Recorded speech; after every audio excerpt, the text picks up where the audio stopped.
আসসালামু আলাইকুম viewers, welcome to my channel. আজকে আমি আপনাদেরকে দেখাবো চিকেন আলফিরোজি। চিকেন আলফিরোজি বানাতে কি কি লাগবে। আমার লাগবে চিকেনের ব্রেস্ট 1 পিস, আর থানের পিস 1 পিস।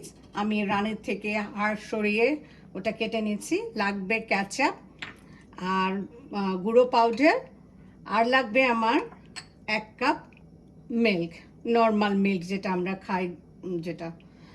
আর এটা এই চিকেন অ্যালফ্রেজটা রেসিপিটা হচ্ছে দুটো স্টেপ। প্রথম স্টেপে আমাকে এটাকে একটু সিদ্ধ করে তারপরে কিভাবে এটাকে প্রসেস করে ছিটতে কীভাবে হয় আমি সব আপনাদেরকে দেখা দেবো। তো ফার্স্ট স্টেজটা হচ্ছে আমার এটাকে সিদ্ধ করে নিতে হবে। তাহলে আমি স্টার্ট করে দিই। আমি আমার চুলোটাকে স্টার্ট করে দিলাম। আর আমি এখন এই মিল্ক পাউডার মিল্কটা এই মিল্কের সাথে আমি একটু গুলিয়ে নিব। পুরোটাই লাগবে, কারণ এটা এই চিকেন আলফ্রেজে গ্রেভি হবে। তো সেজন্য আপনাকে খুব ভালো মতো একটু এটা যখন টেনে যাবে তখন যেন গ্রেভিটা ঠিক হয়, সেই পরিমাণে পাউডার মিল্কটা আপনাকে দিতে হবে।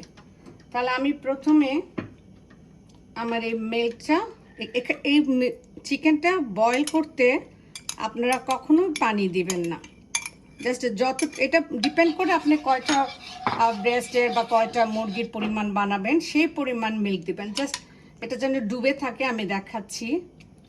এই 1 পিস দিলাম, এখানে আরেক পিস দিয়ে দিলাম, আর এখানে আমি দিয়ে দিচ্ছি আমার আদা রসুন পেস্ট সামান্য একটু, এখানে আমি দিয়ে দিয়েছি মধ্যখানে। আর এখানে লাগবে আমার ক্যাচাপ এখানে আছে আমার 3 টেবিল চামচ। ওইটা আমি এখন দেখব গ্রেভিটার কালারটা কেমন হয়। এটাকে ঠিক এইভাবে আমি যেভাবে দেখাচ্ছি আপনারা সেভাবে ঠিকই করবেন, এটার গায়ে যেন লেগে যায়। তারপর দিয়ে দেব আমি একটু লবণটা তো স্বাদ মতো, আমরা সবাই জানি। এই আমি একটু সময় মতো দিয়ে দিলাম। তো এখানে লাগবে 4টা ইনগ্রিডিয়েন্টস। আদা রসুন পেস্ট টেবিল চামচের 1 চামচ, বেশি দিবেন না, তাহলে এটার ভিতরে আদা রসুনের একটা ব্যাড স্মেল করবে। আর লাগবে ক্যাচাপ, লাগবে নর্মাল মিল্ক, লিকুইড মিল্ক যেটা, তারপরে লাগবে 3-4 টেবিল চামচের পাউডার মিল্ক। এগুলো সব একসাথে মিক্সড করে এটাকে বয়েল করতে হবে সিদ্ধ হওয়া পর্যন্ত। তো আমি এটার দুদিকেই আমি উঠে দিচ্ছি, যাতে ভিতরে আমার আদা রসুনটা যেন এদিকে সব জায়গায় লেগে যায়। আমি যতটুকু এই যে এটাকে মিল্ক আর এটা দিলাম, এতে এটা বয়েল হয়ে যাবে, কারণ এই গ্রেভিটা এখন লিকুইড থাকবে না। যখন এটা পুরাটা সিদ্ধ হয়ে যাবে এটার গায়ের সাথে লেগে যাবে। এটা হতে মিনিমাম 10 মিনিটস তো লাগবে। আমি আপনাদেরকে দেখা দেব এটা যখন শেষ হয়ে যায়, রান্নাটা যখন আমি উঠে দেখবো 10 মিনিটস পরে এটা কেমন হলো। এই রান্নাটা আসলে খুবই মজার। এটা আমি শিখেছি আমার এক ছোট নানুর থেকে।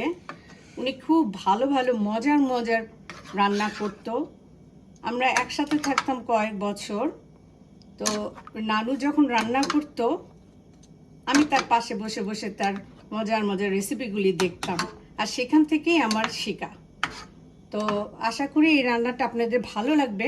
এখন আমি 10 মিনিটসের জন্য এটাকে নর্মাল আছে, মিডিয়াম আছে, এটাকে ঢেকে দিব। এটা ঢেকে দিয়ে 10 মিনিট পরে আবার আসবো। ওকে, এখন আমি 10 মিনিট পর আমি আসলাম, দেখি আমার এটা কেমন সিদ্ধ হয়েছে। ওয়াও, এটা খুব ভালো মতো সিদ্ধ হয়ে গেছে। দেখেন কালারটা কত সুন্দর। আমি এখন জালটা বন্ধ করে দিই। এখন আমি আপনাদেরকে দেখাবো এটা কিভাবে প্রসেস করতে হয়, এটাকে কিভাবে ছিঁড়ে ছিঁড়ে আমার এই জিনিসটাকে করতে হয়। তো আমি একটু দেখা দিচ্ছি আপনাদেরকে, একটু গরম বাট আমি দেখাচ্ছি। এটাকে ঠিক এইভাবে ছিঁড়তে হবে। আমরা যেরকম পেঁয়াজটা জুলিয়ান কাট বলি, এটা জুলিয়ান কাটের মতো বাট একটু মোটা, যেহেতু এটা চিকেন। এইভাবে এইভাবে এটা চিকেনটাকে এইভাবে এইভাবে ছিঁড়ে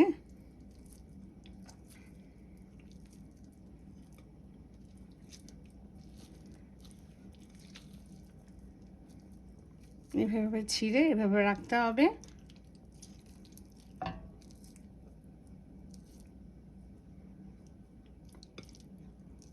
একটু গরম, আপনারা ঠিক দেখেন এইভাবে এইভাবে ছিঁড়বেন।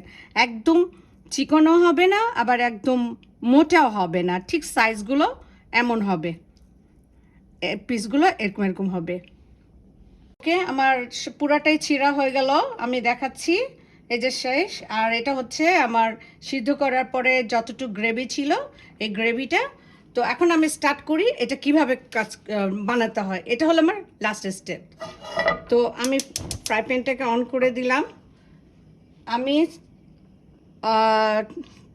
2 টেবিল চামচ সয়াবিন তেল দিব। আর এটার সাথে আমি দিয়ে দিব ঘি। ঘি দিব প্রথমে 1 চামচ, এটা আমার নিজের ঘরে বানানো ঘি।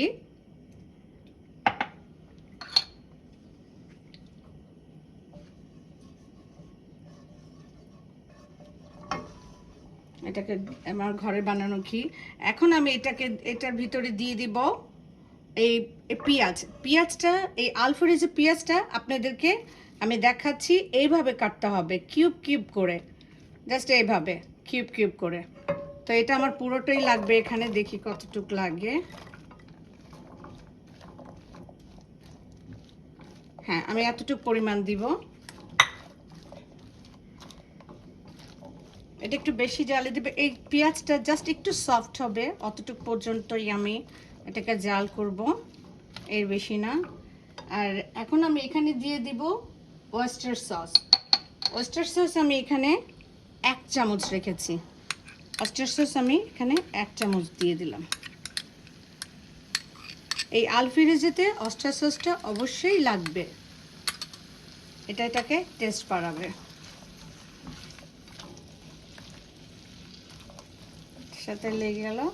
এখন আমি দিয়ে দিচ্ছি আমার এই কেটে রাখা চিকেনগুলো।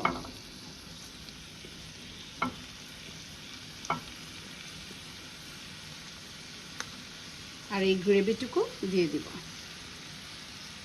দেখেন, সিদ্ধ করার সময় মনে হচ্ছিল কত মানে লিকুইড জিনিসটা, এখন পুরাটা সিদ্ধ হয়ে জাস্ট এরকম হয়ে যাবে, এরকম ঠিক একটুখানি গ্রেভি থাকবে।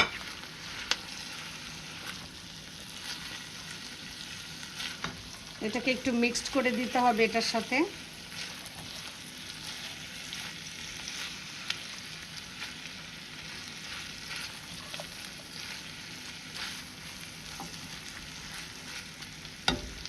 আর এখানে লাগবে এখন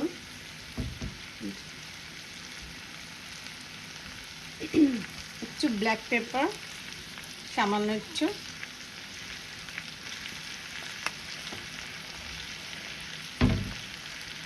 আর লাগবে 1 চামচ চিনি, সুগার যেটাকে বলে সুগার। 1 চামচ, ছোট চামচের 1 চামচ, 1.5 চামচ। এখন আমি এটাকে খুব ভালোভাবে মিক্সড করে ফেলব।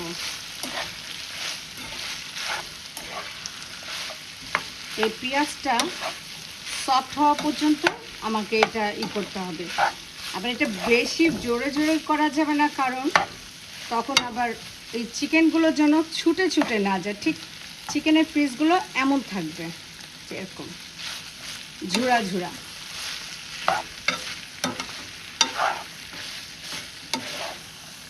এখানে আমার বেশি আর লবণ লাগবে না, কারণ আমি 1 চামচ অয়েস্টার সস দিয়ে দিয়েছি। তারপর আমি একটু সুগারটা, এটা সব কিছু একটু দেখে নিব মিষ্টিটা কেমন হলো। পারফেক্ট, আর কিছু লাগবে না। এটা ঠিক 2 মিনিট একটু হবে, আমি একটু ঢেকে দিচ্ছি। 2 মিনিট হয়ে গেল, দেখি আমার আলফেরোজিটা কেমন হলো। ওকে, শেষ হয়েছে। এখন আমি একটু কাঁচামরিচ দিয়ে দিব শেষের দিকে। কাঁচামরিচটা দিয়ে একটু স্মেলের জন্য।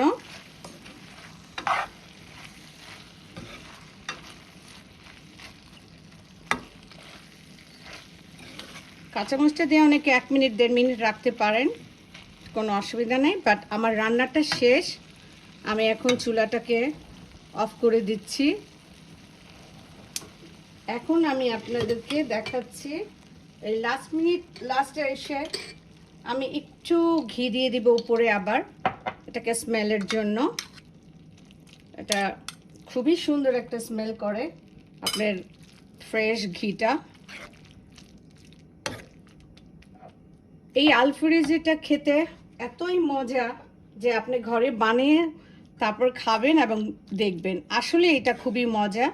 তো এটা খাওয়া যাবে পারোটার সাথে, তারপরে খাওয়া যাবে পোলাওয়ের সাথে। আপনার হঠাৎ করে কোনো গেস্ট আসলো, শুধু যদি এই চিকেনটা ঘরে থাকে, আপনি খুব সুন্দর একটা নাস্তা বা একটা ব্রেকফাস্ট বা লাঞ্চেও দিতে পারবেন পোলাওয়ের সাথে। এটা খুবই সুস্বাদু এবং ছোট বড় সবার ভালো লাগবে, কেননা এটা একটু সুইটি, বাচ্চারা খুবই পছন্দ করবে। আশা করি আপনারা সবাই এটা রান্না করবেন এবং খেয়ে দেখবেন। ভালো থাকেন সবাই, আল্লাহ হাফেজ।